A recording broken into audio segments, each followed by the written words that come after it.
Mark Reckless and finally Michael Ellis. You say you, Dennis McShane, tried to raise the issue, but I believe Dennis McShane said that the one issue he didn't want to raise was the prevalence and concentration of this offending behaviour within the Pakistani community in Rotherham. Why was that? I don't know why Mr McShane said what he said, but I think there was absolute fear culture in the community. And I do often think that people were frightened of raising the issue.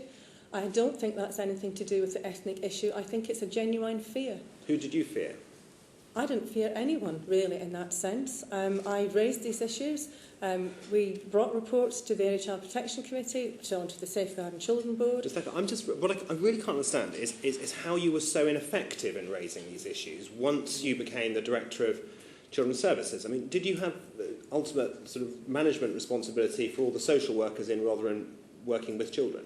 In 2007, can I say that the first operation that the J report refers to goes largely unreported, and that was the first serious issue where Matt Jukes and his team worked tirelessly with our staff to prosecute a man who had offences against children. And then in 2008 it was Operation Central, and we went on from there. So we have raised issues, and there have been successful pieces of work since that time. But the people we spoke to from Risky Business earlier said that, although they'd been very hopeful, given you chaired Risky Business when you took over at Children's Services, they were hoping things would change. But they say it wasn't just the police, even though you say the police changed. That's not what they say. They also said that they were always trying to press social workers to take these young girls onto their casework and caseload, and they wouldn't do so very often. And those people were reporting directly to you. Why were they so resistant of looking after these young girls? Social workers did not directly report to me until July 2008. I was not responsible for managing social workers until that time.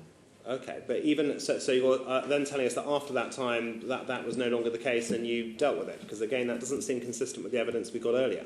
There were differences of opinion at the time about child sexual exploitation. But you were in charge of Children's Services. That's right, and you'll see improvements were made from about 2009 onwards. Okay, and you said that Sean Wright, he received an annual report from Risky Business, and you seem to be slightly dumping him in it because he had that annual report. But surely you should have got much more than an annual report from Risky Business. Shouldn't you, as the director, reporting to him, shouldn't you have been consistently raising these issues and demanding action rather than just relying on him reading a report from Risky Business once a year? I'm not dumping this issue on Sean Wright, none whatsoever. I'm just trying to explain. So it was your fault for not raising it with him sufficiently? No, I'm not saying it's my fault. We would meet regularly, we would talk about issues. He was briefed on the operation in 2007, he was briefed on the operations in 2008 and onwards from that. We did share information. So you shared information, but whose fault was it that insufficient was done to deal with it? I think collectively we're all at fault for not doing it, but I think in hindsight... You said Mr Kimber always acted appropriately before. Are you now saying he's collectively responsible with you for these failures? Professor J asked me a question. She said, why... Sorry, Mrs. Thacker, would you answer the question that Mr Reckless has put, not by answering the question by referring to Professor J? Apologies. You are here, she is not. Can you answer Mr Reckless's question? Mr Kimber has always acted appropriately. He's been made aware of issues. He's given me my full support in tackling these issues. You will see this. We've had instances where we've developed practice. Now what we've got is a far different offer, and rather regrettably what those victims had. Throughout this period, we're told that people, when they came to Rotherham Council, they weren't believed. It was thought the problem was exaggerated. People didn't want to deal with what was going on largely in the Pakistani community. Social workers wouldn't take these girls onto their casework. And you, surely more than anyone else, was the point person who should have dealt with that and failed to do so. It takes a long time to change the culture of an organisation, sir. I can say that. Okay. Ms Thacker, are you still monitoring the political leanings of foster parents in Rotherham? I just say that regardless of political persuasion, people are entitled to become foster parents if they're fit and purpose practice to do so. And would you be able to work with the UKIP council should one be elected in Rotherham next May? I'm working already very closely with the opposition on this matter.